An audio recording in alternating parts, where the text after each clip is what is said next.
Corporal punishment was a normal part of school life during my school years, and like most boys of my generation, I accumulated more than my fair share of encounters with the slipper, and on occasion, the cane. Looking back now, some incidents stand out, not only because of the punishment itself, but because of the unusual circumstances surrounding them. One particularly strange episode occurred during my time at junior school. A teacher summoned two boys to the front of the classroom and ordered them out of their seats. Expecting the usual caning, the class fell silent as he produced his cane. What happened next, however, was something none of us had ever witnessed before. Instead of administering the punishment himself, the teacher instructed one of the boys to bend over. He then handed the cane to the second boy and told him to carry out the punishment. The unfortunate boy holding the cane looked thoroughly uncomfortable with the task. Reluctantly, he delivered two very weak, hesitant strokes that barely seemed to qualify as punishment at all. The entire affair felt awkward and ineffective. The recipient hardly reacted, and within moments, both boys were told to return to their desks. It was a remarkable incident precisely because it never happened again. The teacher evidently concluded that delegating punishment to pupils was neither practical nor satisfactory, and from then on, he returned to administering canings himself whenever he felt they were required. The slipper at secondary school. By the time I reached secondary school in the 1960s, the slipper had become the preferred instrument of discipline for many teachers. Some used it frequently, while others reserved it for more serious offences. The physical education teacher, however, was undoubtedly its greatest enthusiast. Curiously, despite slippering boys on what seemed like a daily basis, he did not possess a favourite slipper of his own. Rather than keeping a dedicated shoe for disciplinary purposes, he simply used whatever happened to be available. Sometimes it came from the lost property box. At other times, a nearby pupil might be instructed to lend a plimsoll for immediate use. There seemed to be an element of chance involved, both for the teacher and for the unfortunate recipient. I found myself on the receiving end of his slipper many times. Punishments were often administered in front of the class, creating an atmosphere that was equal parts discipline and spectacle. A line of boys would be summoned to the front, each awaiting his turn while trying desperately to appear unaffected. The audience inevitably played its part. The girls seated near the front always appeared particularly fascinated by these proceedings, watching closely as the boys attempted to maintain their dignity. Among the boys there was often a mixture of sympathy, relief that it was someone else, and curiosity about how severe the punishment would be. Most of the other male teachers were more occasional users of the slipper. Unlike the PE teacher, many of them kept a preferred shoe specifically for punishment. Some had used the same slipper for years, and a few had even bestowed nicknames upon them, as though the implements had become established characters within the school. An unfair slippering.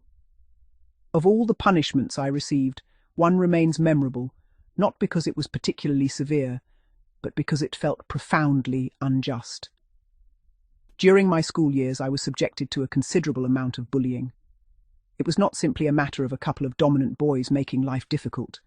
The behaviour spread through the class. Once the strongest bullies realised they could get away with intimidating weaker pupils, others followed their example.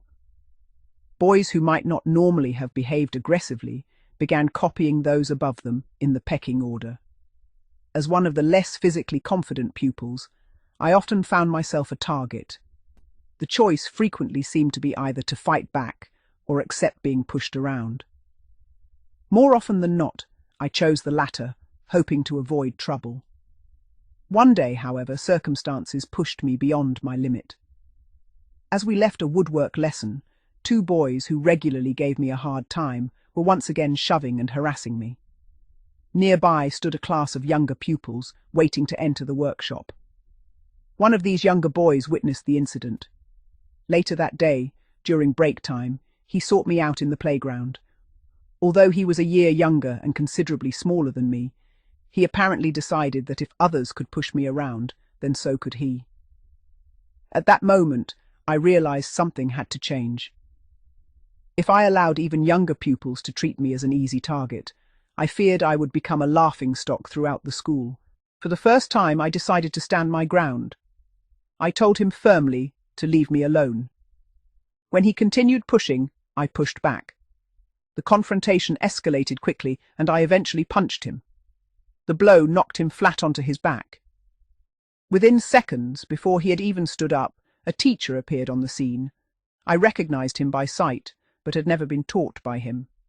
He was a tall, thin man with a reputation for taking discipline seriously. "I can't stand bullying," he announced sternly as he took in the scene before him. "Neither can I, sir," I replied truthfully. Unfortunately, from his perspective, the situation seemed obvious.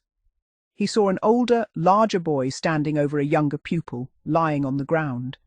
The notion that the younger boy might have been the instigator simply seemed implausible to him. He ordered me to his classroom to await punishment. The giant slipper. Upon arriving at the classroom, my thoughts immediately turned to what form that punishment would take. I searched the room for the inevitable slipper but found nothing obvious. My curiosity got the better of me, and I discreetly looked around the cupboards. There I discovered what appeared to be a pair of gigantic gym shoes. These things were enormous, perhaps size 12 or even larger, with exceptionally thick soles.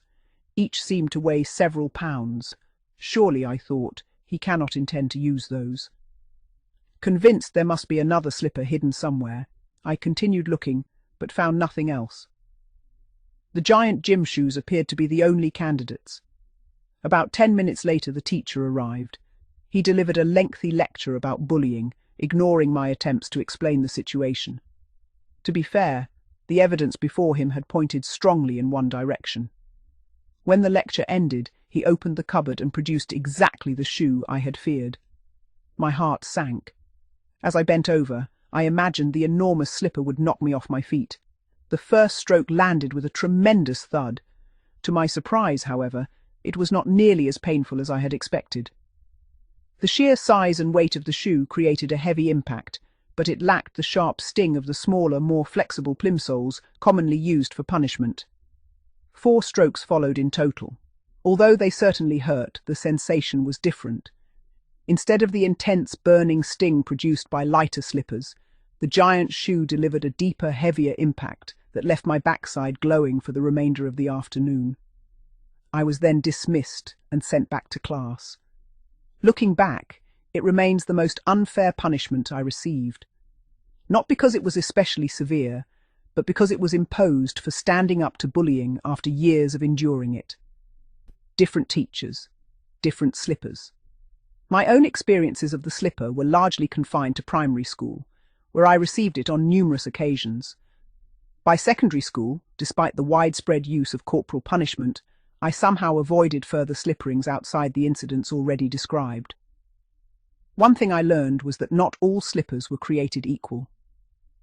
At my school, the PE master possessed enormous size 14 feet and kept one of his old gym shoes specifically for disciplinary purposes. It was a fearsome implement and among the most painful slippers in regular use. Other teachers relied on footwear obtained from lost property. As a result, the severity varied enormously depending on whose office or classroom you happened to visit. My very first teacher possessed a tiny, rather worn slipper that could not have been much larger than a child's size 1. While receiving it was never pleasant, its effect was relatively modest. At the opposite end of the scale was my final teacher at the school. His chosen slipper was a size 9 gym shoe apparently abandoned by a particularly large pupil from years gone by. It packed considerably more punch and commanded far greater respect. Such details may seem trivial now, but to schoolboys of that era, they mattered enormously. We became surprisingly knowledgeable about which teachers used what implements, who delivered the hardest punishments, and which classrooms were best avoided when trouble loomed. For better or worse, these experiences formed part of everyday school life in those days. While attitudes toward discipline have changed dramatically since then, the memories remain vivid, sometimes amusing, sometimes frustrating, and occasionally tinged with a sense of injustice that has never quite faded.